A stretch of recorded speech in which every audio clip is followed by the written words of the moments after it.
terrific. Thank you. We have 5 minutes on that. That's when I'll start telling everybody, this is the 5-minute sign. 5-minute sign. This is for the 5 minutes. Yellow, and then when the time is over. This is a 5-minute sign. Thank you so This much. is 5 minutes, because then you are really feeling the It's a V, pressure. It's a Roman number. Well, it's better than this, which means stop. Okay. It's okay. I will collect it. Thank you. Thank you. Sign now.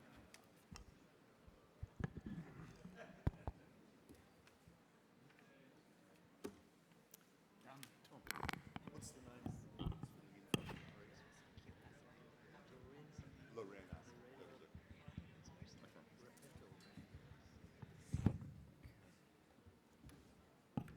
you see this morning presentation? No, I just got here. He's really good. Man, it's really busy out there. It's so many people. Sorry? It's really busy there, out there. It's like we've got way too many people here. Okay. We are a little, we're getting more people in. Hopefully Lorena is coming in. Unfortunately, one of our panelists is unable to attend, but her colleague from Uruguay is filling in for her, but she has not yet arrived to the room. So we will get started as soon as she arrives.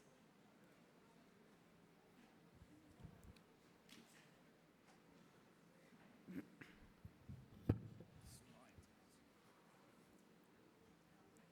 give it a minute.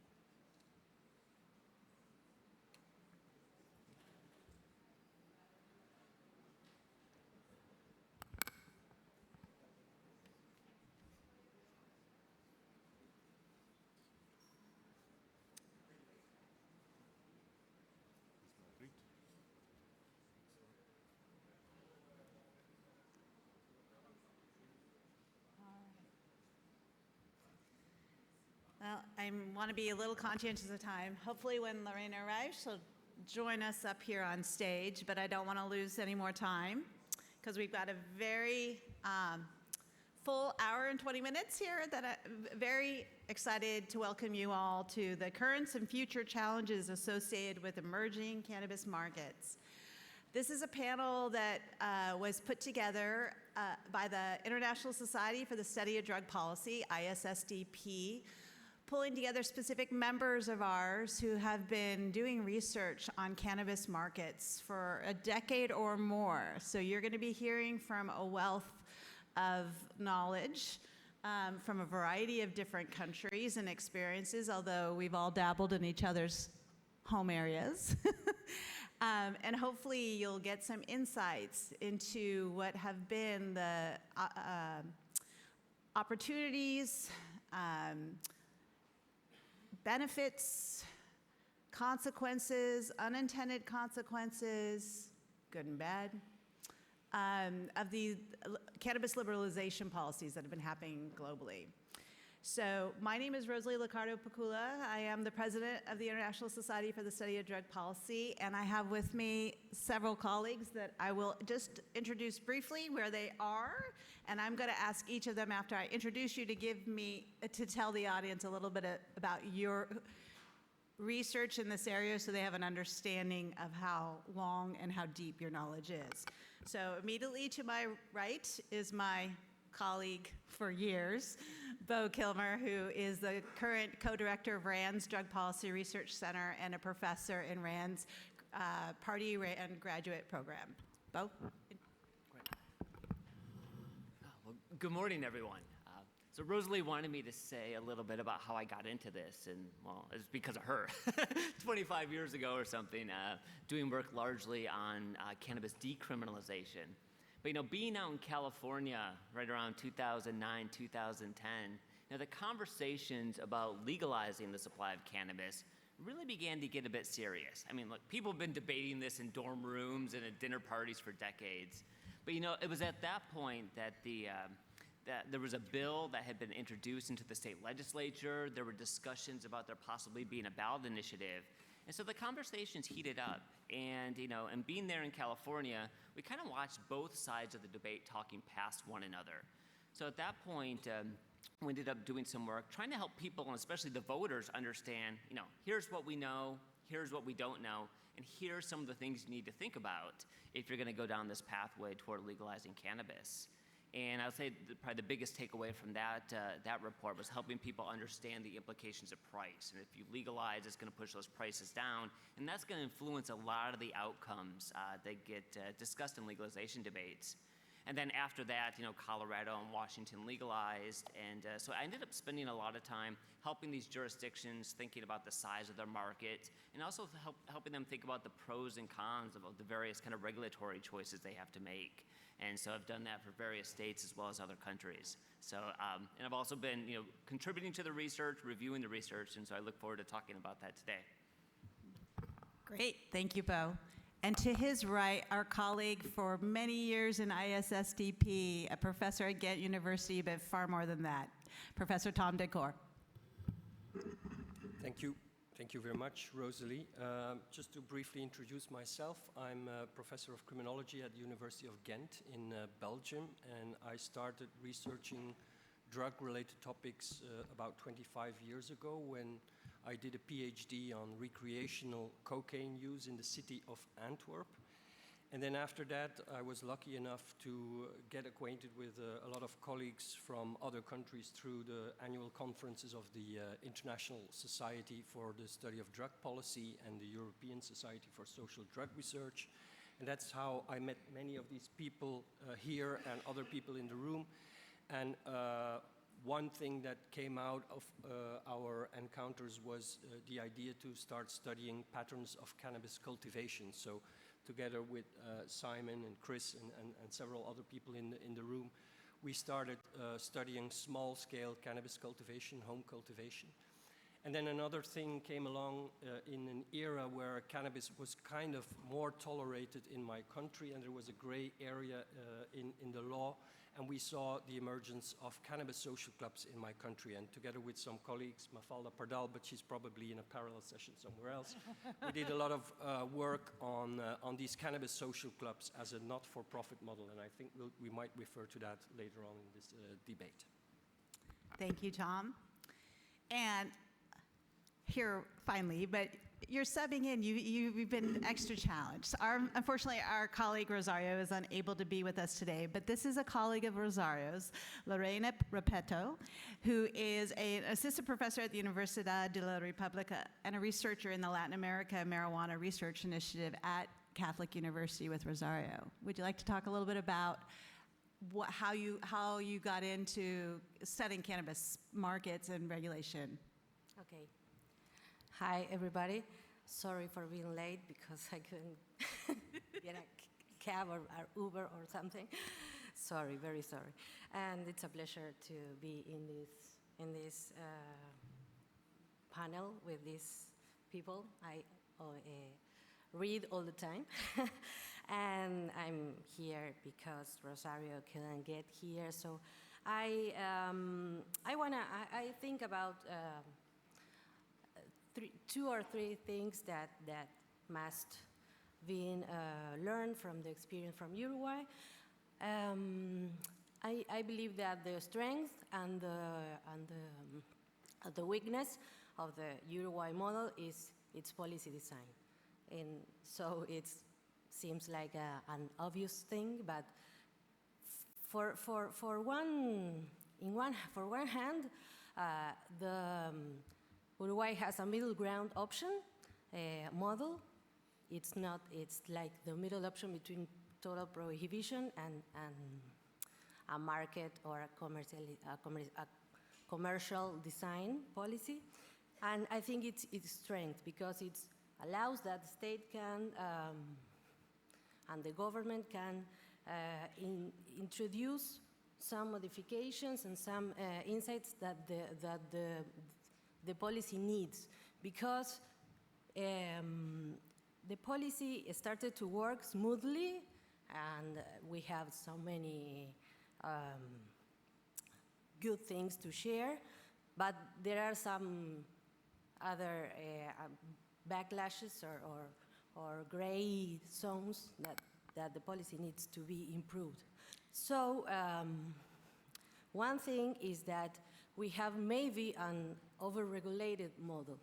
So I think that we believe that is its weaknesses because we have some features of the law that that it's an obstacle for the legal market to grow up. Now we have almost 3 markets. We have a legal market, an illegal market, and a gray market that it's new, with new actors, and maybe later we can talk about it. We have more than 3 markets because of the combination of the 3 illegal three markets, regarding if you are talking of it's legal or illegal, if we are talking about production or commercialization, or we are talking about profit or non-profit behaviors. So we have an issue too. So we're going to go into some of those details in a few minutes, but I want the audience to understand that in your research group, you guys have been studying this since its inception using survey data, monitoring the markets and the pharmacies, and then evaluating impacts on neighboring countries as well, right? Yeah, you're working on several So it's been a thorough evaluation that you're going to be hearing from in this panel. To her right is one of the few economists who have shown up at ISSDP for the whole time from New Zealand, my colleague Chris Wilkins, who is a professor at Massey University. Yeah, thank you. Good morning, everyone. Thank you, Rosalie. I guess the way I got into this, I've been in New Zealand, we have cannabis prohibition, but you might be aware that in 2020 the government held the first national referendum on whether to legalise recreational adult cannabis use. And as part of that process, they developed a very detailed bill about how they were going to do that. So instead of just having a referendum where they would say, do you want to legalise cannabis or not, yes or no, they had this very detailed parliamentary bill, and we were involved in developing that bill. And one of the things that came out of that conversation was that we were proposing a not-for-profit community trust model that was very local model. So that's one of the things we'll talk about today. And that referendum was narrowly defeated. 48.5% of people voted yes. And so we remain with prohibition. So the other thing that I can talk about is why not to use a referendum to try and decide this issue. So, yeah, thank you. And let me add that Chris has been studying the relationship between the demands for different substances and the I won't say momentary legalization of cat in New Zealand. It was legal for, wasn't it legal for a little while?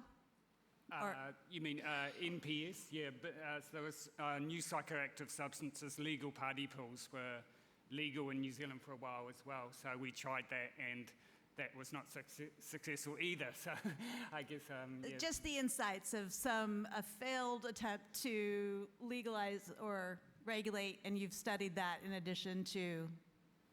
Yeah, I mean, it was an interesting process now when you look back at it because we were proposing synthetic cannabinoids to legalize those to prevent natural cannabis use. So it's interesting how the conversation's changed, yeah.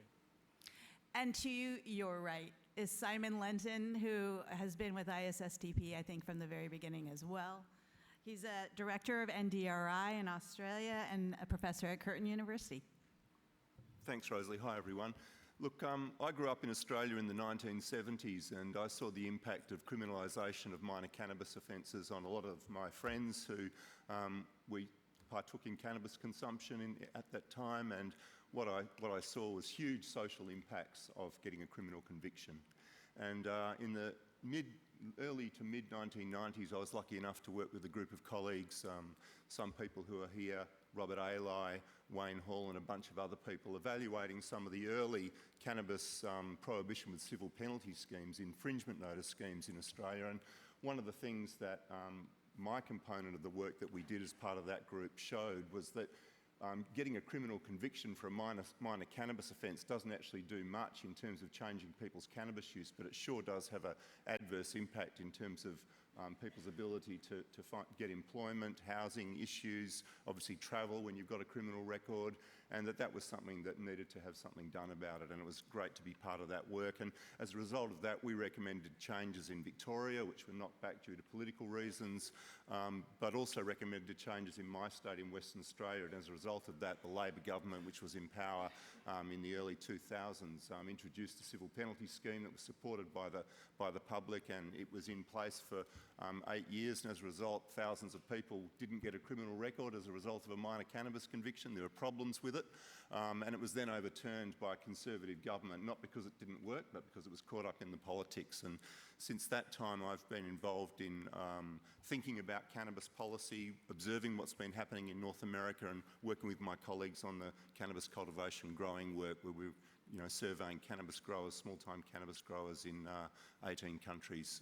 So I'm very interested in cannabis policy. It's a great opportunity to make a huge impact on reducing harm from drug use by getting cannabis policy right, and there's a lot we should be doing differently. So I'm really thrilled to be here. Thanks. Great. Thank you, Simon. So I'm going to start with Bo and Lorena, who are going to, I would like to ask you for spent a lot of time evaluating countries that have successfully liberalized cannabis policies. What do you think are some of the strengths and weaknesses of the approaches in your own country? Please. So stepping back, in terms of the current landscape in the U.S., there are now 21 states plus the District of Columbia, which have passed legalization laws. This is now covers about 150 million people and about 48% of the U.S. population. It was legalization was on the ballot a couple weeks ago in 5 different states. It passed in 2 of them. So some people kind of look at that and say, wow, cannabis didn't have a good night, right? It only passed in 2 of the 5. But also, if you look at the total population for those states, which is about 17 million, it passed in the 2 states, Maryland and Missouri, which account for about 70% of that 17 million. So some people might look at that as a win. And you're going to continue to hear about more states going down this pathway. Oklahoma's going to be voting on this in a couple of months. In Minnesota, they may pass this through the normal legislative process. But in terms of thinking about the strengths and the weaknesses and the costs and the benefits, a lot of that depends on your values and your goals. And also, as I said, a lot of this is going to be shaped by what happens with prices. And in the United States, with our for-profit commercial approach, we've created this model which really puts a lot of downward pressure on the prices. For example, in Colorado, which was the first state to open up its legal market for non-medical purposes, 2014, a pound of cannabis at the wholesale level might have gone for around $1,800. Today, it's closer to $650. And we're also seeing in some places not only reductions at the wholesale prices, but also reductions at the retail level. So in Oregon, in late 2016, a gram of flower, let's say 20% THC, was a little over $10. Fast forward to today, it's now closer to $4. So we're seeing these prices go down in Michigan. They saw the price for an ounce of cannabis at the retail level drop from $250 US to $150 US in just a year. And so depending on your perspective, this could be good or bad, right? If you were a consumer, the proliferation of all of these different products and the prices going down, and it does take time for these prices to go down, and potentially having these products delivered to your door, that could be a good thing. In addition, there's no risk of arrest. Now, if you're thinking about this from the state's perspective in terms of revenues, revenue is coming in. I think in Washington State, it's about $500 million a year in cannabis tax revenues.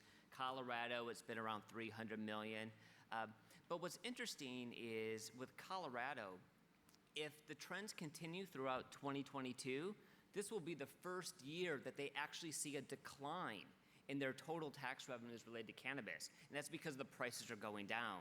And so we'll spend some time later on talking about the different approaches to taxing. Now, if you're a small-scale grower and you're trying to compete in this market, it's tough now. It's only going to get tougher. And also, if you're concerned about the price per unit of THC going down, get ready. It's already going down now, and this is all happening with federal prohibition. And, you know, federal legalization in the United States can look a lot of different ways. But if it's no longer illegal to move cannabis across state lines, you could see this market consolidate very quickly.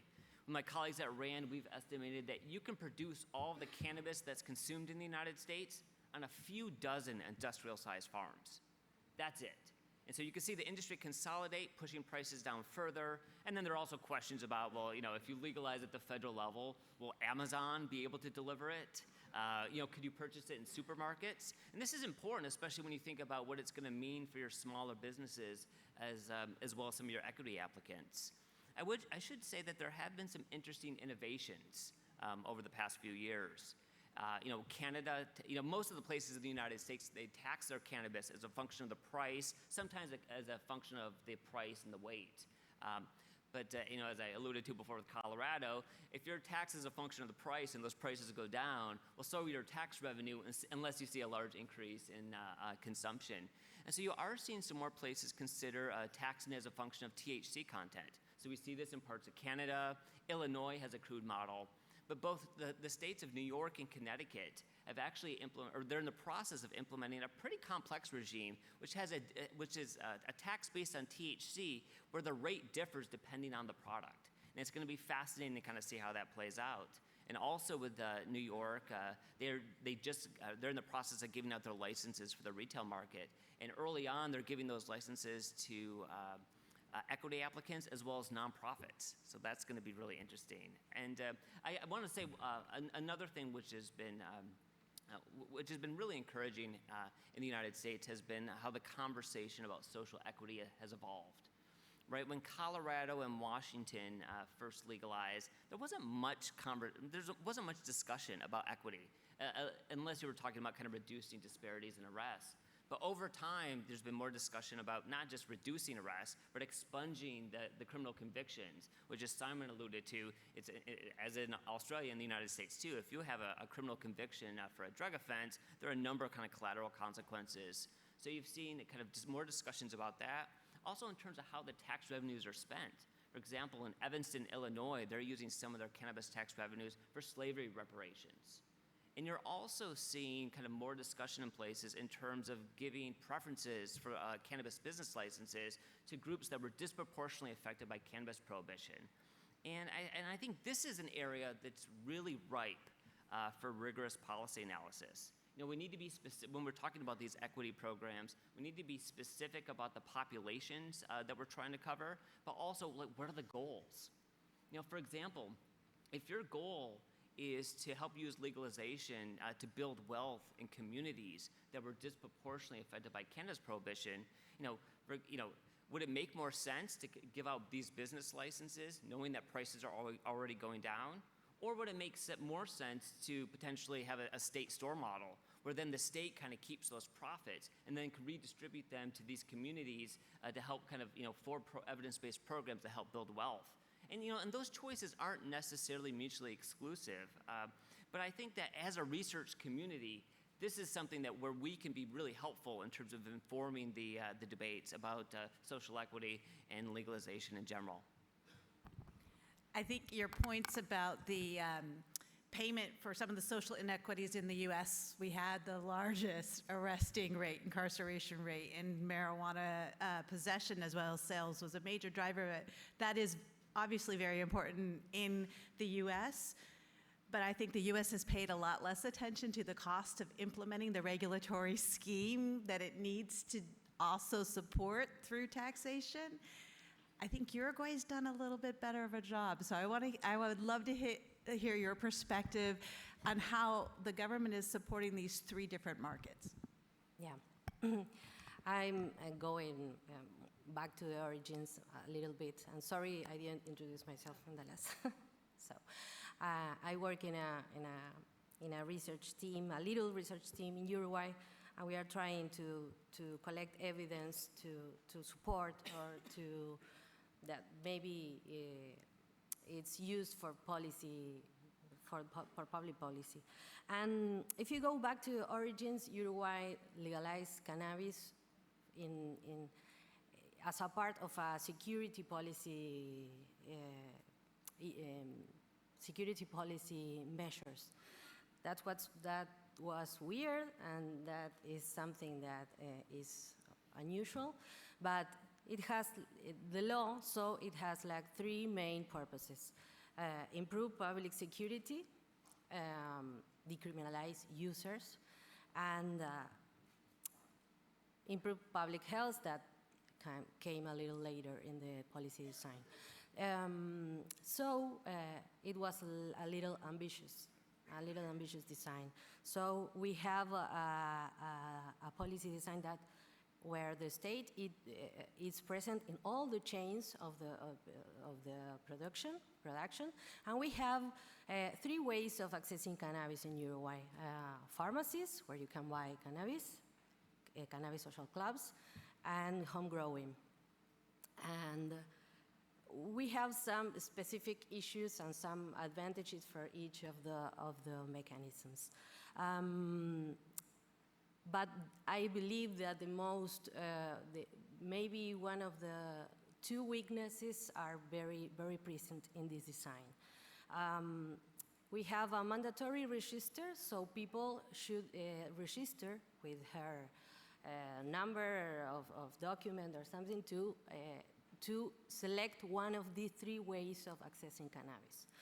So not all the people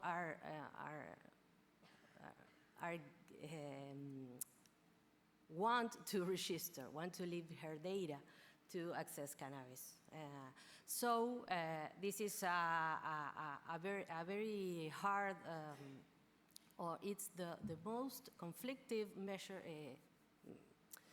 measure that is working now in Uruguay, and the law is not reaching all the people. Because of that, and because the law is not reaching the low socioeconomical level people. Yeah, these people didn't want to register. They have other ways because they have an illegal market and they have a gray market. So the policy is not reaching these people. So we have an issue there. Yeah, but there are some strengths already, and we have the presence of the state. This middle ground option allows the state and the government to introduce modifications. But in the last years, in 2020, we have a government change, and now we have some uncertainty of how this will move on. It's not like the law it's about to be canceled or something like that, but this government is not so interested in improving the law. So now we are in a scenario of uncertainty, and one of the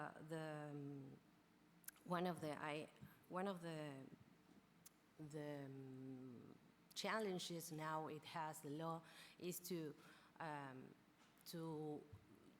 solve this issue of reaching all the population. We are not reaching. We have no enough offer, and the other markets, the illegal market and the gray market, are completing this demand. So we need to focus on that. Yeah, I believe that's one big issue. So you're saying there's inadequate supply from the production to meet the demand in the pharmacies as well as the social clubs? Yeah, the production of cannabis in Uruguay is not enough to cover all the demand. Yeah, the stable production. Okay. So we have an issue on that. But it's not the only issue. Maybe we have some other issues that are restricting this, because the mandatory registry is the most conflicted measure, because we don't get all the people using cannabis to register. And other thing is that cannabis social clubs offer 40 grams per month for each member. Wait, let's let that sink in. 40 grams per month is the purchase limit in Uruguay for cannabis. In cannabis social clubs, yeah. In the social clubs and in the pharmacy? And in pharmacies, yeah. Pharmacy. Just want to make sure everyone heard that. Thank you. We'll come back to why that. I think that's interesting. Chris and Simon, you both live in countries that are very public health oriented because of experiences with tobacco and alcohol, and have been cautious moving into, in some ways, the cannabis space. I would love to hear, Simon, let's talk about Australia first. Yeah, so look, I mean, we've done evaluations of what some people call decriminalisation, really better prohibition with civil penalties, so cannabis still remains illegal, but if you get apprehended by police, you get a civil penalty, a fine. If you pay that fine within a certain amount of time, then you don't get a criminal record. So we've got a number of examples of those schemes. 3 currently of the 8 jurisdictions in Australia have had those schemes for a long time, beginning with South Australia in 1987.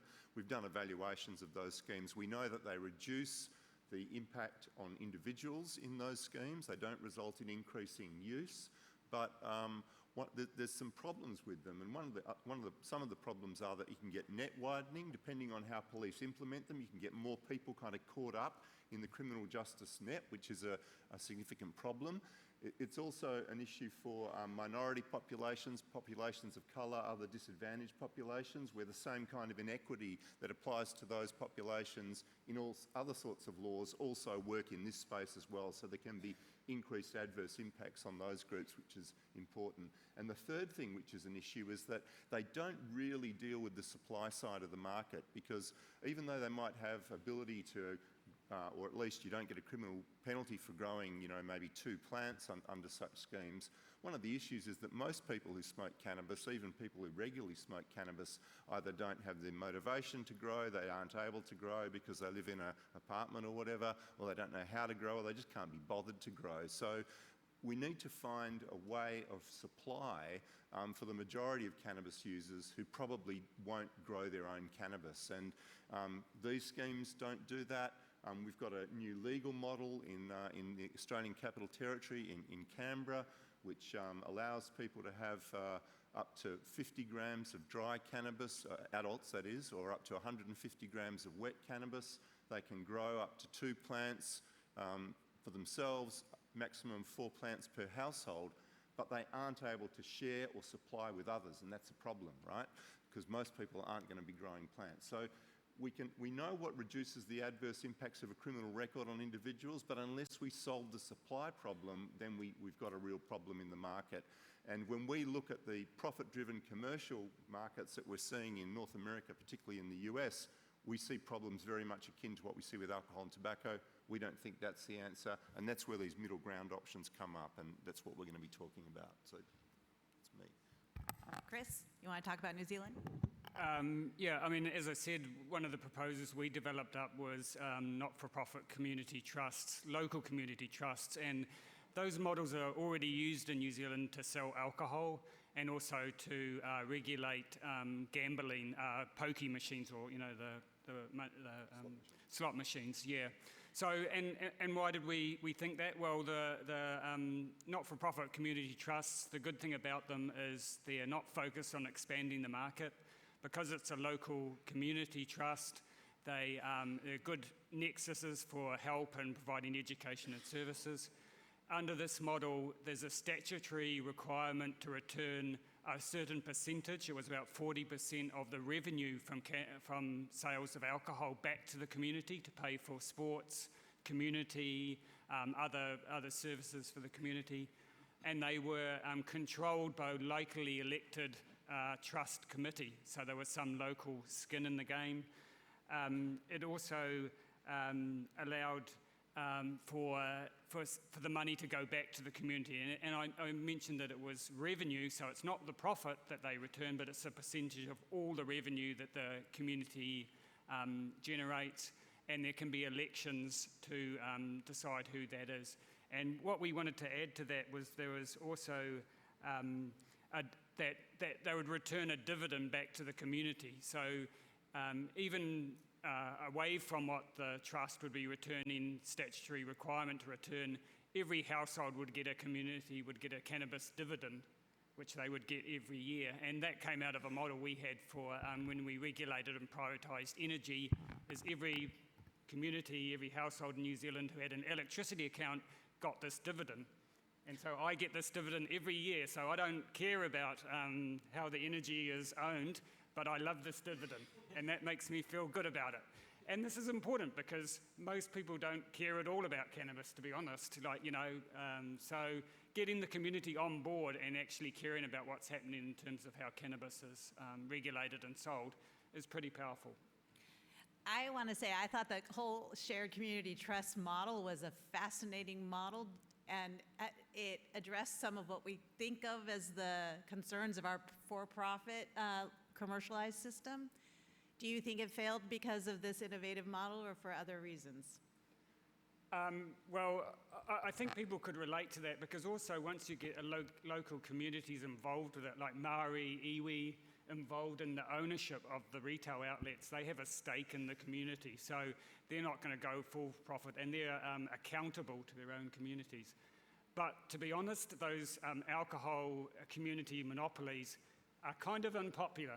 And that's because people don't they see the community trust kind of slight corruption in terms of what they spend the money on, what sports stadium and stuff like that. And that's why we were proposing this community dividend, is that instead of going through the trust to give the money back, you just give the money straight to the households and say, this is your cannabis dividend. And it's really kind of almost saying, well, some people want to use cannabis, but most people don't. So for the people that don't want to use cannabis, what do they get out of it? And we're saying, well, you're going to put up with some negative outcomes. Here's the money, and you've got a stake in the trust. So that's a nice thing. Yeah. So my apologies, I meant the dividend, but I said trust. So that innovative model didn't work, but from my read of your work and others' evaluations, it's not that the proposed mechanism for legalizing was a bad idea. There was concerns about the ability to manage cannabis dependence in light of the anti-tobacco campaign. Yeah, well, I think we had this national referendum, so one of the good things about that was we were able to look at the predictors of how people voted. And there was two groups that most clearly voted against legalization. The first group was interesting people who had never read the proposal. So, that's the first step. If you're going to have a referendum, you've really got to push the information and education to get people to understand what you're proposing, and that's regulation about the market. The second group are conservative right-wing voters who have got a moral objection to cannabis. And I'm not being disparaging about that group. Everyone, of course, is entitled to their views. But it seems to me if you want to get cannabis legalised in your country, you've got to engage with this group, conservative right-wing group, on their terms. And the kind of things that they're going to like about cannabis legalisation are that reducing wasteful government spending, reducing paternalism, and of course, getting them involved in some of the discussions about inconsistencies in terms of penalties and inconsistencies in terms of how you regulate cannabis versus alcohol and tobacco. Thank you. So one of the successful intermediate steps that has worked in many places is the social cannabis clubs. And we are fortunate enough to have with us Tom, who has done extensive studies of these. I would love for you to talk about what you think are some of the strengths and weaknesses of the social cannabis clubs as they've been implemented in different countries. So I was lucky enough to be able to study the model of cannabis social clubs somewhere between 2000 and 2010, because as I said before, we had this gray area in the Belgian legislation and some prosecutorial guidelines allowing activists to create cannabis social clubs. And so during that time, we had the opportunity to study the model, to talk to the people who ran the club, to talk to the members, talk to the reasons why they wanted to become a member of the cannabis social clubs. But I have to add, and to be honest, that was 10 years ago, because the model disappeared almost entirely in Belgium after a reinvention of the war on drugs took place, let's say 8 or 9 years ago. And so now, as of today, we are in a kind of a very split situation. On the one hand, we have a reinvention of the war on drugs, which triggered a huge increase in systemic violence between criminals, particularly in Antwerp. Antwerp is a very big port and considered an important hub for cocaine import into Europe. And the last few years, we've seen a lot of violent incidents with grenades thrown at houses, Kalashnikovs being shot, often framed as nervousness by the organized criminals, since that war on drugs was intensified. And That sounds like the US. yes, well, combined with a very remarkable police operation where the police, together with police from other countries, was able to read encrypted messages between criminals, and so was able to seize a lot of cocaine, to arrest a lot of people, even to the extent that 2 days ago the headlines in our newspaper was, "We see so much cocaine, we don't even have enough incinerator capacity to destroy it." And, well, combined with all kinds of anecdotes on torture rooms, there was even a threat to abduct our Minister of Justice some weeks ago, some cruel torture of an errand boy or a delivery boy in the cocaine trade, so illustrating the cruelty and the arrogance of organized crime. So on the one hand, we have this reinvention of war on drugs, and then on the other hand, we have this debate on cannabis. The cannabis social clubs, some years ago, have all been criminalized and brought to justice. And most of these cannabis activists have been prosecuted for promoting drug use, illegal dealing, and also being a member of a criminal organization. At the same time, Belgium is surrounded by neighboring countries like the Netherlands, who have their weed experiment, Germany, who has announced that they will maybe legalize cannabis in the next few years, Luxembourg. So we have 3 neighboring countries that seem to give us the sense that the debate on cannabis legalization is coming our way. And I think a lot of Belgian politicians sense this, although they might not have a sense of urgency about it. But we have this strange split in thinking, and I think that's very worrisome, that the debate on drugs has become very pillarized, in the sense that, yes, maybe we should talk about legalizing cannabis and which model would be best fit for that, but on the other hand, reinvigorating or reinventing the war on the other bad drugs. And then to the side of that, the alcohol policy, in which alcohol is generally not even considered to be a drug. For Belgians, it's a cultural heritage thing. So that's very strange to see that we have this pillarized debate, although we can observe that apart from the pharmacological differences between drugs and the risks related to different substances, we all know that many of the underlying mechanisms and reasons to use, or maybe reasons to abuse, etc., the same mechanisms are driving the consumption of different substances. So that's very, very strange. And to add to that, so we've lost the opportunity in Belgium to study cannabis social clubs because there are none anymore. We did in the past, and we saw a lot of cannabis social clubs emerging in different parts of Europe. But it's important to note that as opposed to Uruguay, where it's a part of a legal model, in Europe, in many countries, it's an unregulated phenomenon, turning it into a very volatile phenomenon, and also leading to the emergence of very different types of cannabis social clubs. And my colleague Mafalda Pardal created a very nice typology showing the incredible variation in types of cannabis social clubs. So even if you want to debate about that model or think about that model, you have to know what kind of varieties of the model you are talking about. Simon, you want to add? I just wonder whether for this audience it'd be good to kind of explain what a cannabis social club is, noting that there's a great deal of variation. Not everyone might understand that. Yeah. So cannabis social clubs are a kind of a not-for-profit model. It's an association of users creating a legal association. And the main objective of the association is not to make profit, but is to produce enough cannabis to cover the personal needs or personal consumption of the members. So I think that's the main definition of a cannabis social club. Thank you. So the varieties, this just give people a sense of the range of social clubs, because I have not seen this spectrum of social clubs. So the idea of a cannabis social club is that it is a not-for-profit association, but in the lack or in the absence of a legal framework, you might as well have a group of 13 friends forming an association, growing cannabis to cover their personal needs. But on the other hand, like as we have seen many times in Spain, where the phenomenon has remained unregulated as well, we've seen the emergence of cannabis social clubs with over 5,000 members.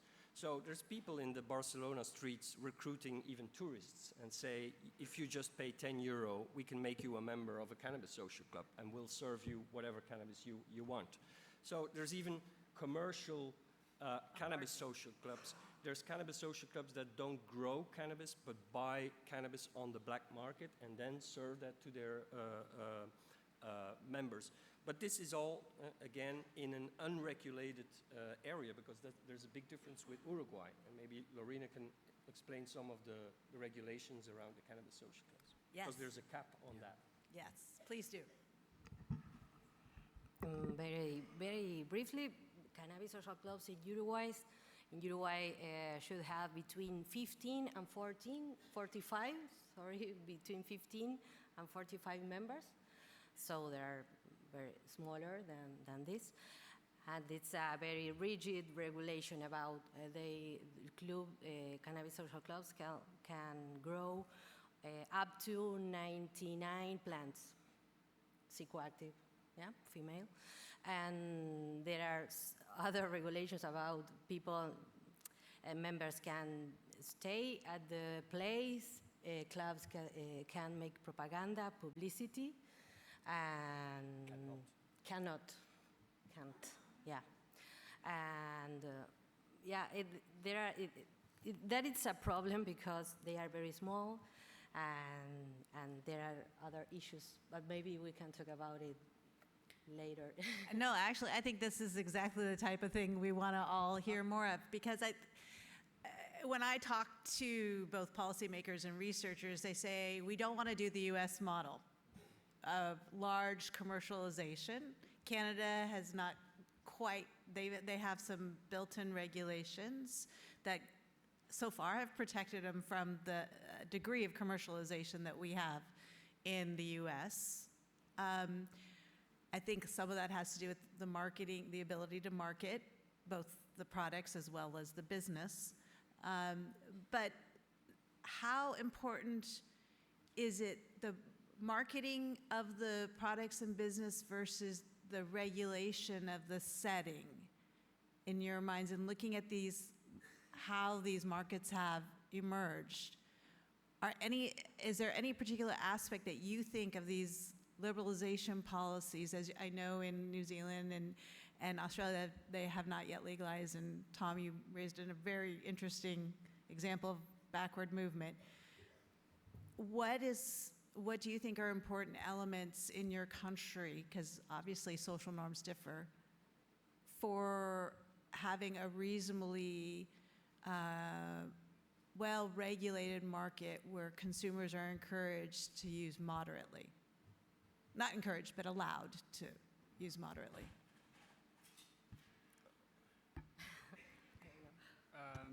I think one of the important things is to not have commercial companies that are focused on expanding the market and making profit only. So one of the advantages of community trust is they're run by local people, they're locally elected people, so they have a wider stake in the community than just profits from cannabis. And I guess the other second thing that I think is really important is when you're thinking about your model, that how you want to regulate and legalize cannabis, is not to be too fixated on reducing the cannabis black market. So it's slightly controversial, but my view is the cannabis black market is largely benign. It's, peer-based, there's not much violence generally involved in it. So don't fixate on that. The aim of legalization is to create a better market that serves the community and achieves public health goals. So not to compete with the black market on price, availability, and potency, because the legal market's going to attract all the people that don't want to go to the black market, and let the market, for want of a better word, work its magic. And the market will come up with all these innovative ways that will make it better than the black market.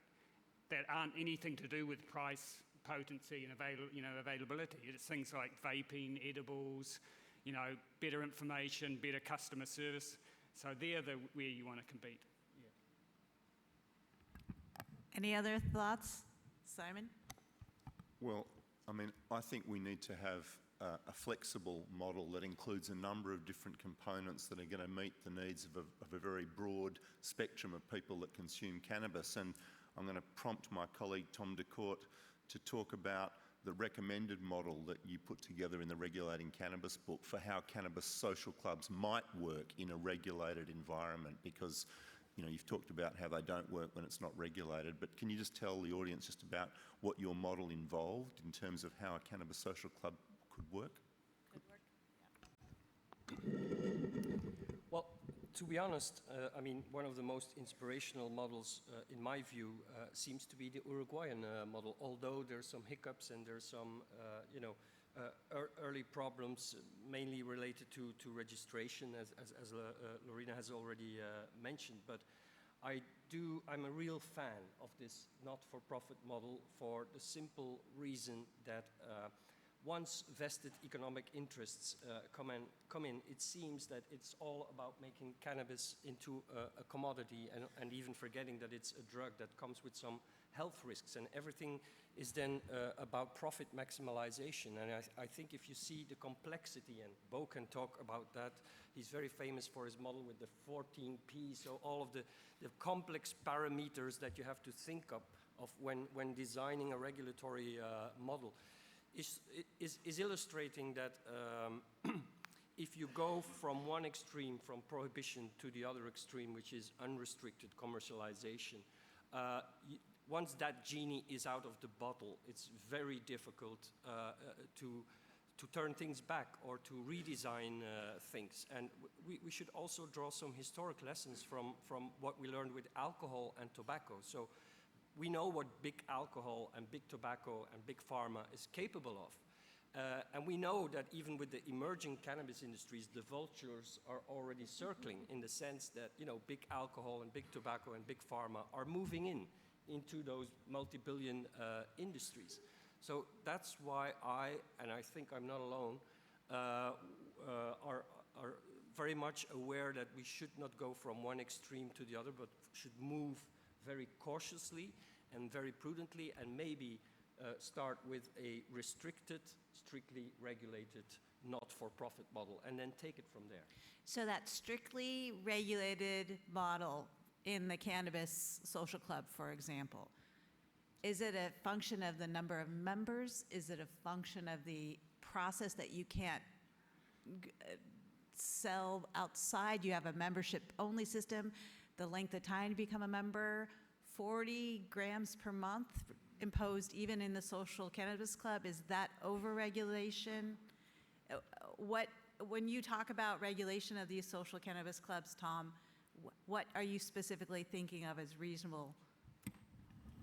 Well, I think any kind of regulation around the cannabis social clubs should focus on the size of the club and the maximum production capacity and a maximum amount of members.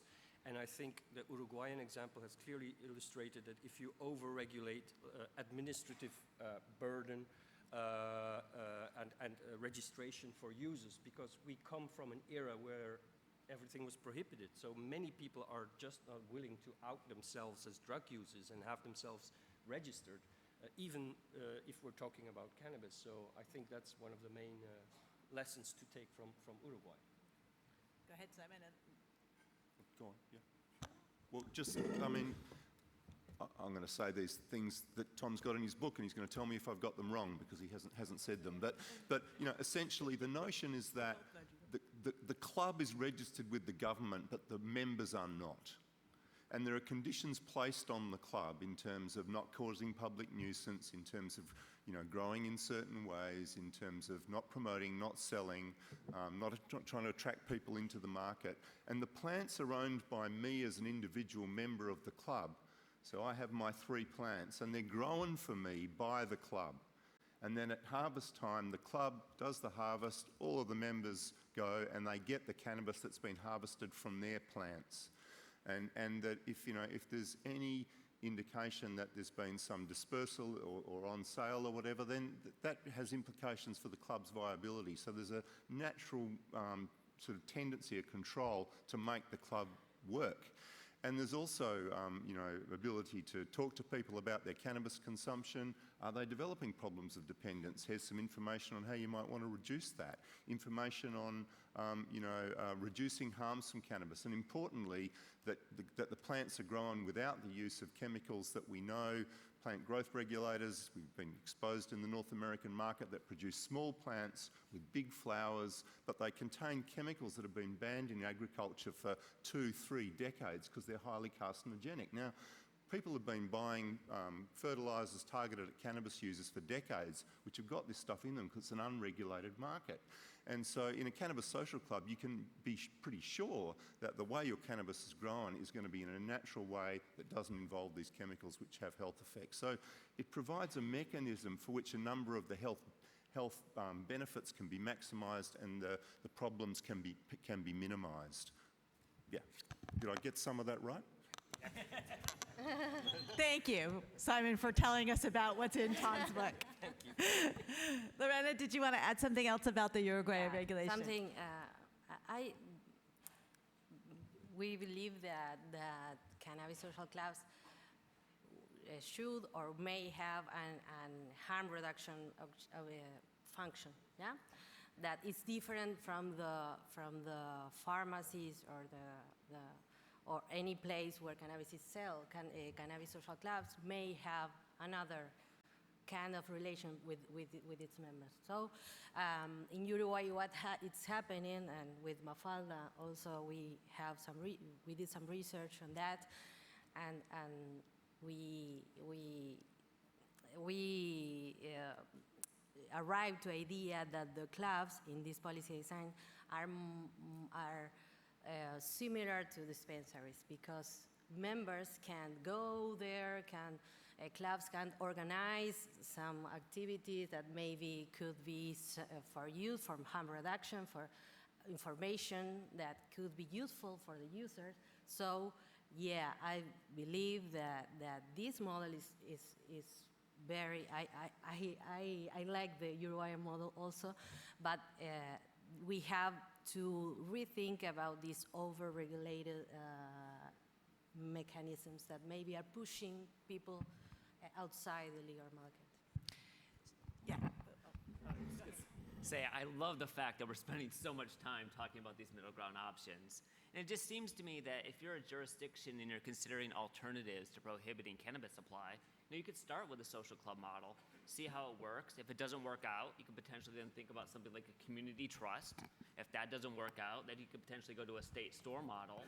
And then if that doesn't work, then you could consider alternatives and then potentially go down the pathway toward a commercial model. But you just have so many different choices. And I have to say, it's really refreshing to be with all my international colleagues and hearing about these alternatives and that they're being seriously considered. Because in the United States, so much of the focus is on the commercial model that it's a bit discouraging. One thing that hasn't been discussed within the context of these alternative models, because I've heard in the descriptions of the cannabis social clubs, the shared growing. What about the processing of edibles and other tinctures and oils? Is that something that has naturally emerged in any of these cannabis social clubs and is something that people have been thinking about? In Uruguay are not allowed by the law. Yeah, oil, edibles, or not at all. Yeah. And I think the cannabis social clubs in an unregulated area, we haven't seen much of that. I think partly because the cannabis activists running these clubs don't want to ruin the model even before it's accepted. And I also think that the cannabis social clubs, the way they are run and the way they work, we would not see very high potency cannabis products being produced by cannabis social clubs as we have seen in some other markets. But we do have to acknowledge, when looking at this model, that maybe one of the weaknesses would be the lack, or at least a lesser degree of quality control of products. Now, on the one hand, if people are growing for their own consumption, you might assume that they will be, more careful about using pesticides and stuff like that. But many of the cannabis social clubs in Europe and in other areas have not had the capacity, the money to do thorough quality testing or quality control on the products. So that would be a challenge in the model, that not all of the products grown there would be under a strict quality control as in another legal model, I guess. Yeah, and I think that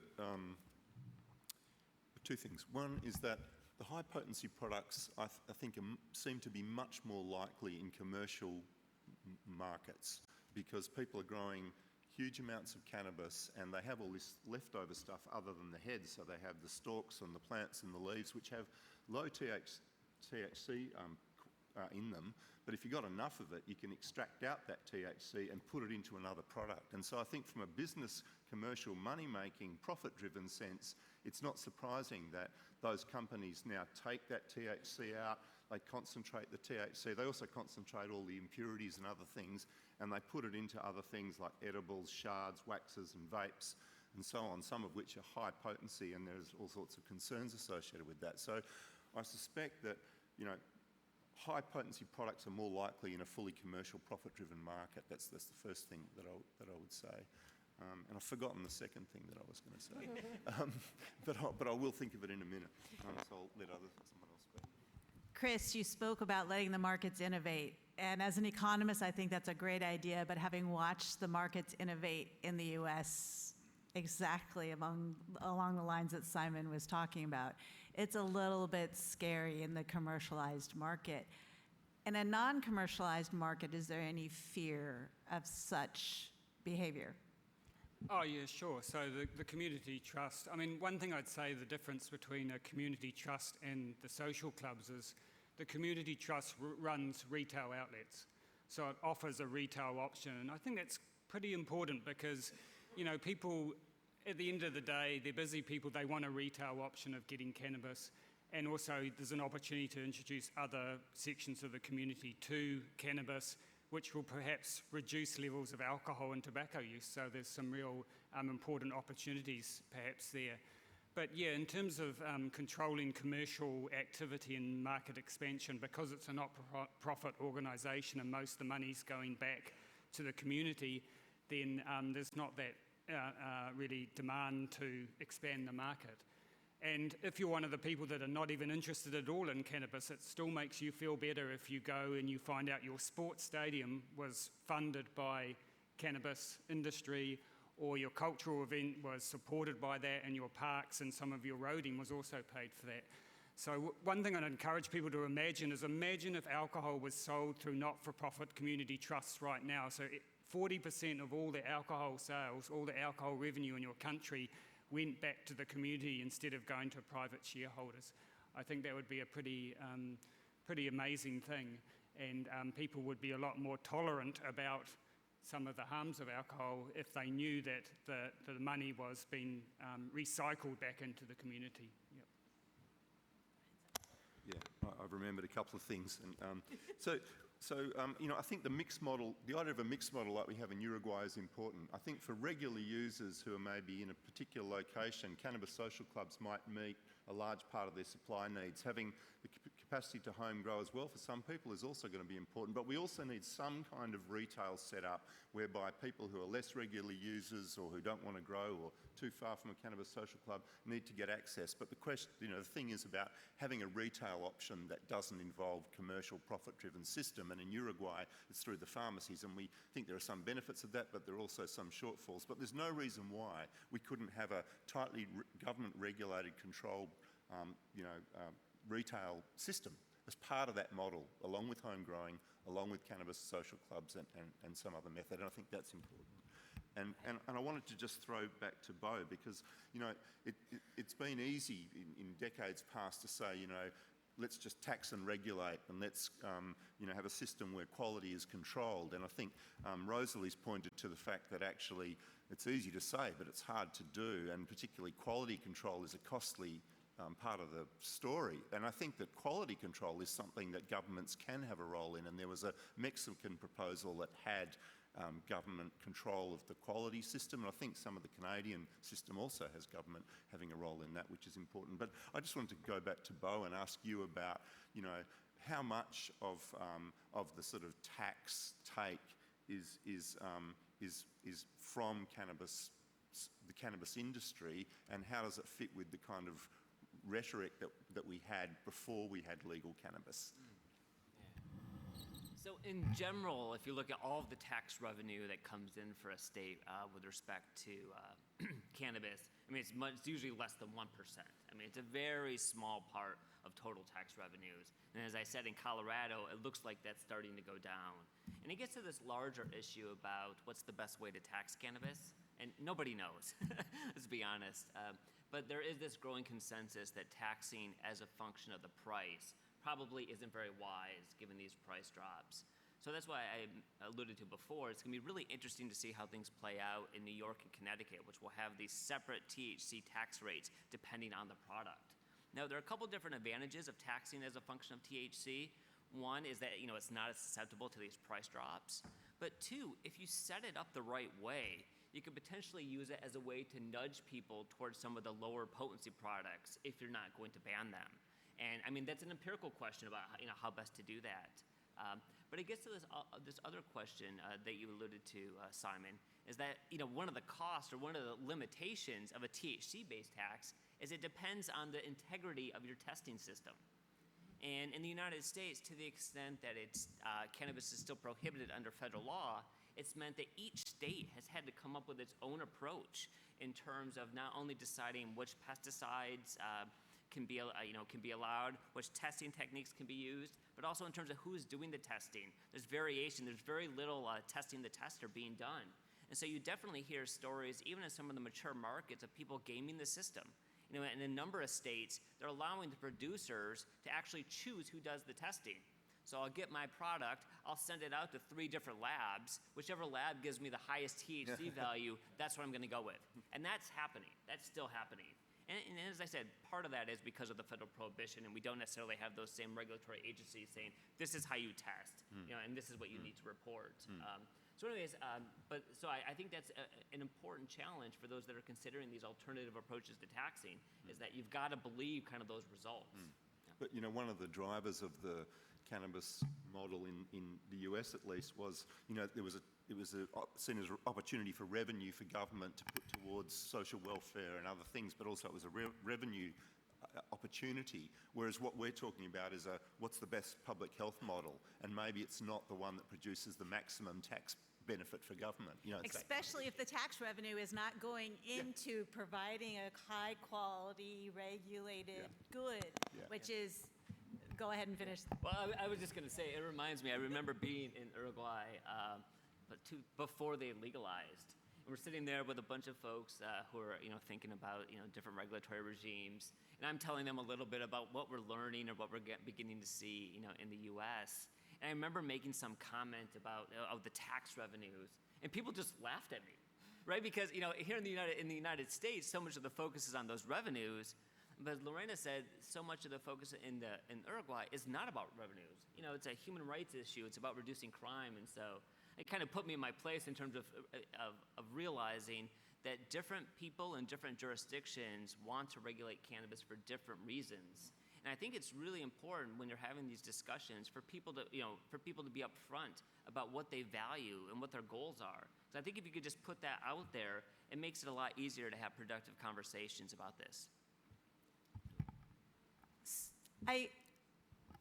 I have struggled in studying the US system with the desire to address the significant harms that prohibition has caused in the US, with the need of providing a safe, known good, because in the US, that has not even been implemented so well in our medical market, let alone in our recreational market.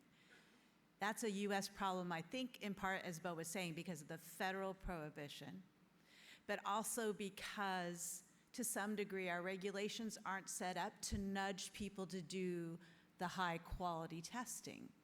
So in discussions that I've been having, I shouldn't say we because I haven't been in the room all the time with you, but it's often considerations of sales limits or potency taxes in part because it's requiring a systematic way of doing the testing. But people are getting very caught up on what those limits and amounts are. Uruguay, the pharmacy sales, the maximum potency of flower is 9% THC. Sales limits for a month, which you have clearly articulated as inadequate, so the illicit market is having to support, is 40 grams per month. Canada has its flower, I shouldn't speak out of, I'm now blanking. I shouldn't be speaking on Canada. What are some reasonable product or sales limits that would help? In a social buyers club, we said there should be a certain number, Tom, there's a certain number of people that would define it. Should there also be a growth limit, or is that something, if we're focused only on flower, we can let the market handle by itself?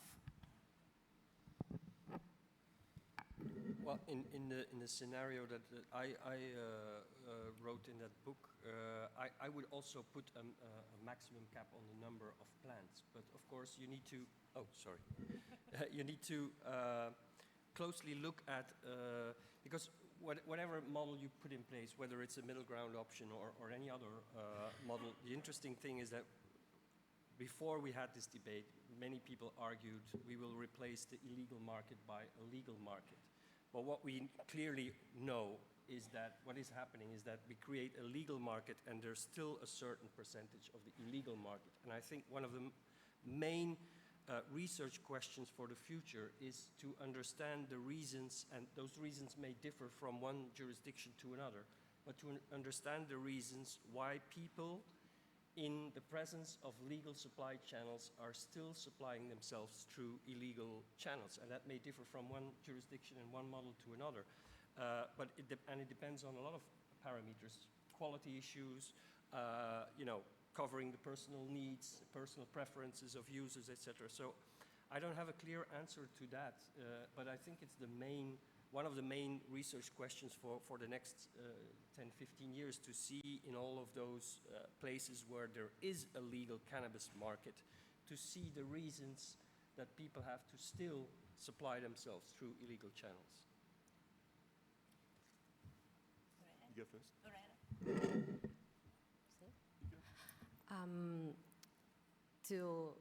We have the same question. I think it's the question. And we have some preliminary evidence of people in Uruguay, right? Of why people still use illegal or gray mechanisms to access. We have some people that have consumed other substances, and these people go to a boca, which we call boca, like illegal selling points in Uruguay, and people that consume other substances don't have the right incentives to go to the legal market. We believe that something of kind of that is happening, but also in Uruguay, because of these restrictions of the law, we have a gray market and different kind of grays, maybe, and people and clubs and members of the clubs that don't use 40 grams per month share their memberships. And we have one people registered, and maybe are 2 or 3 that are using this this cannabis. And the government knows that, and maybe it's kind of I don't know, but maybe in political science we call that forbearance, when state let something happen because it's better than we have before, and maybe it's not that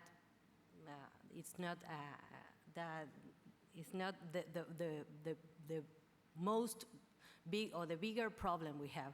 But something like this, we believe it's happening in Uruguay with people and moving between markets and using illegal markets.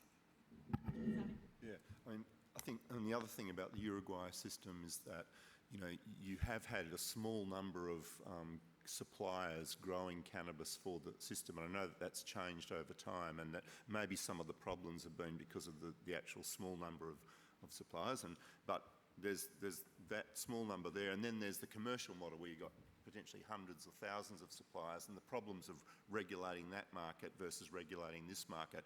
And maybe there's somewhere in the middle where there's a number of suppliers who are contracted by government to supply to the market, and then that makes testing simpler because it's not, you know, commercial people competing with hundreds of other commercial companies going to commercial testing companies who are competing for their business as well, which is a recipe for nightmare of regulation.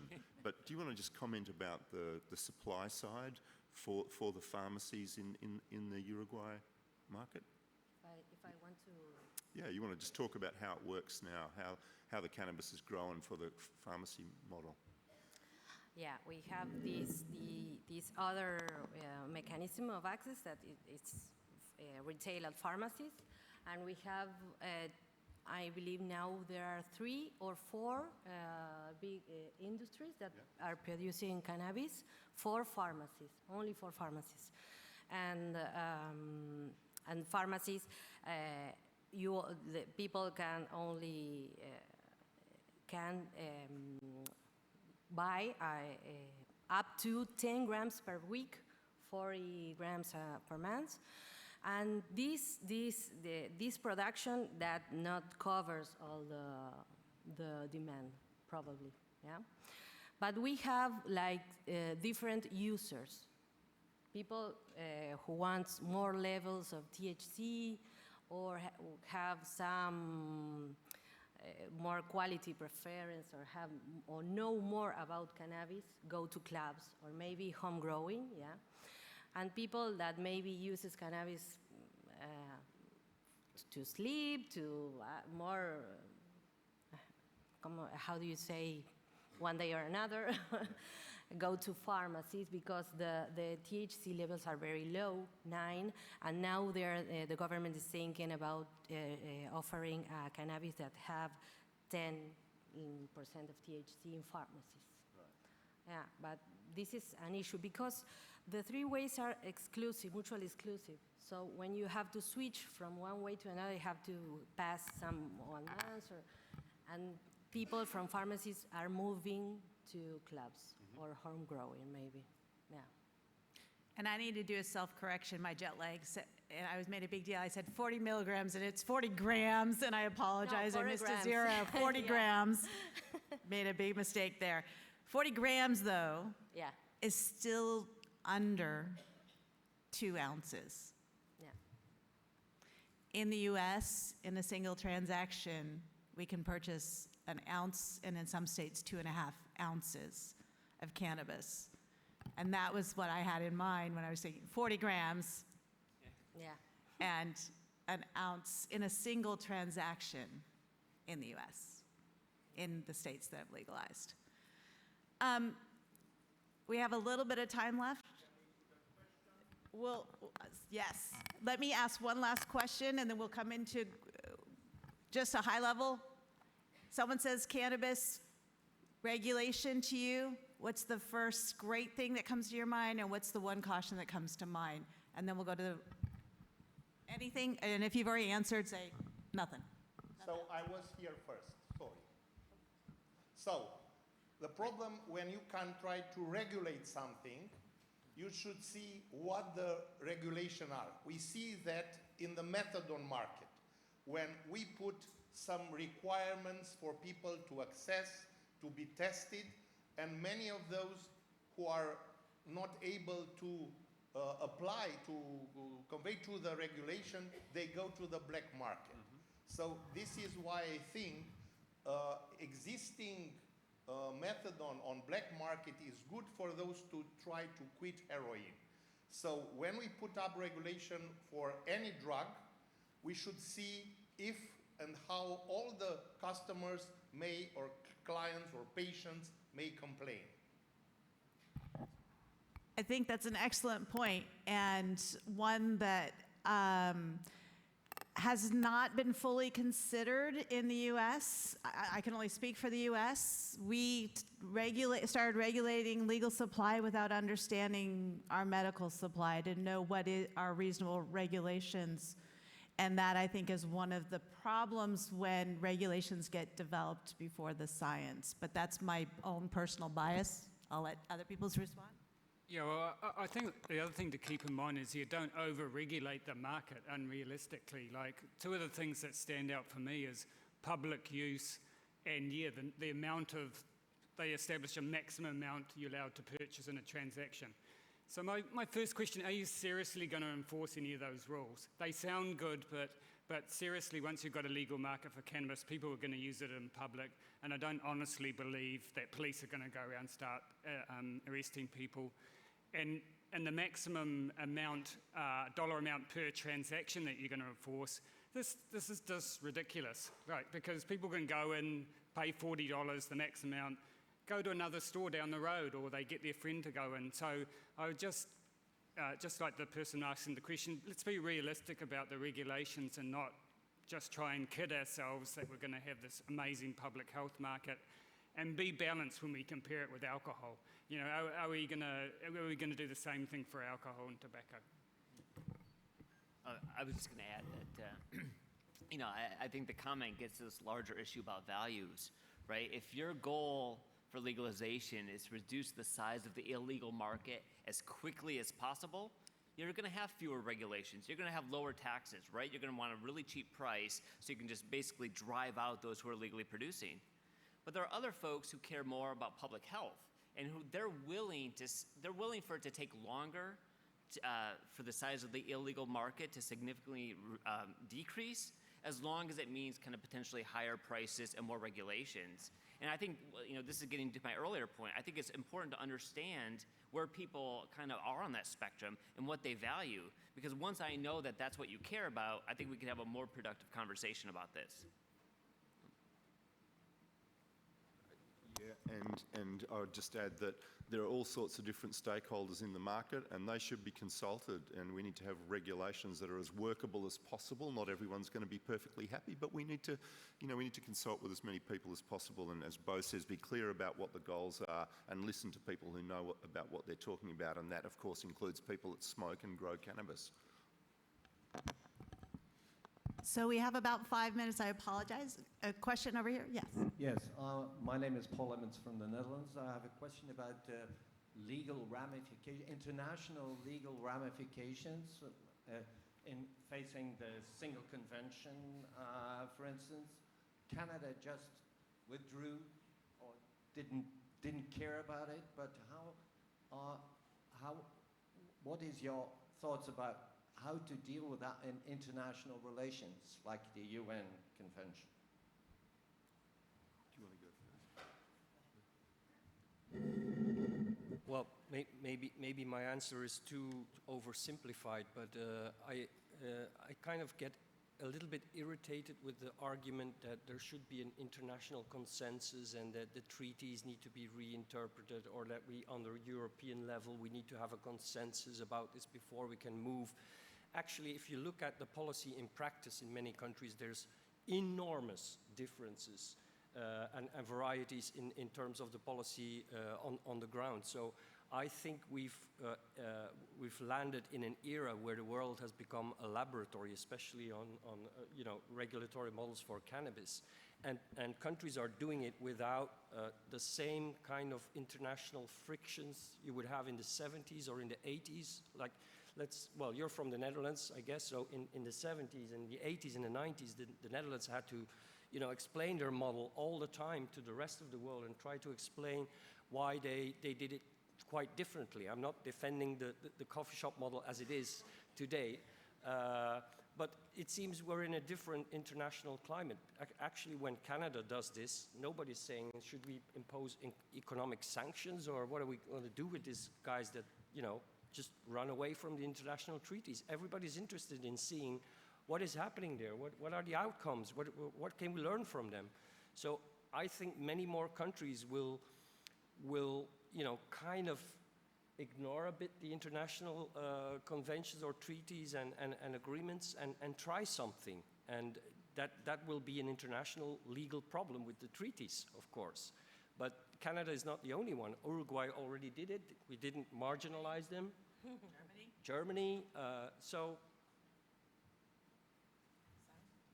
Yeah, and you know, I mean, we haven't got the US running a war on drugs rhetoric around the world anymore like it was in those times. Things have changed, and you know, I think that makes a difference. It's allowed things to happen that weren't possible when the US could strong-arm international organisations to do things that were consistent with its will. I think things have changed. And the other thing is that there's all sorts of treaties that countries sign on for, and they ignore them all the time. There's treaties on the rights of the child that get ignored in my country all the time, and no one bats an eyelid because there isn't someone with a huge moral point in the game trying to make everyone fit with something that used to be called the war on drugs. I think things have changed. Maybe there's some more room to move now. Time for one more question? I'm Adam Winstock, psychiatrist from London. So while I appreciate the value of all these models of reduced criminality, which clearly is the most harmful thing for most people, I'm surprised there hasn't been more discussion how regulation and legalised models could have reduced other risks related to route-related harm, increased risk of dependence with potency, increasing kind of understanding of treatment for people with dependence, mechanisms for signposting people at particular risk earlier. So while I understand there's money and criminality, I guess I'm thinking there was a massive opportunity here to reduce risks related to the use of cannabis, but that doesn't seem to have formed much of the discussion here, which is fascinating. I mean, I think you're right. Hi, Adam. I think you're right. We haven't talked much about it. I mean, I made reference to harm reduction in terms of the Cannabis Social Club model, but I think you're right. I think there's lots more opportunity for reducing barriers to treatment seeking, for raising matters early with people's medical practitioners. You're able to put things on the table at an early stage, and a whole lot of things in terms of understanding that cannabis dependence can be a real issue, there can be problems. There's a lot more opportunity for getting that into discussions in a model that's regulated along the lines that we've been talking about, as opposed to the commercial model where, you know, the industry has said, we've seen the papers, that they know where their profits lie, and they lie in the 20% of heavy users who consume 80% of the product in the market.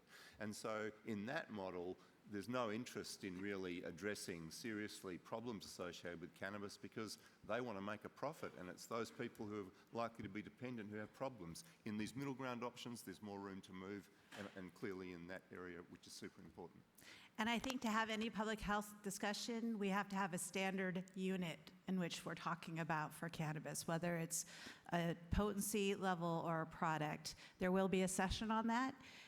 The international laws, as I was trying to emphasize, are pretty different across the countries.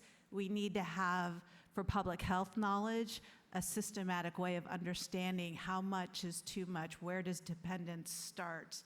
And given the heterogeneity in the policies, having that discussion, it needs a whole separate session. So I encourage you to come to the 4:30 session that Tom Friedman is going to be leading. So I want to thank you. We are done. I would like to thank the panel for sharing your deep knowledge on these different structures, and hopefully we'll see more of you at the other sessions where we can talk more fully about the implications. Thank you.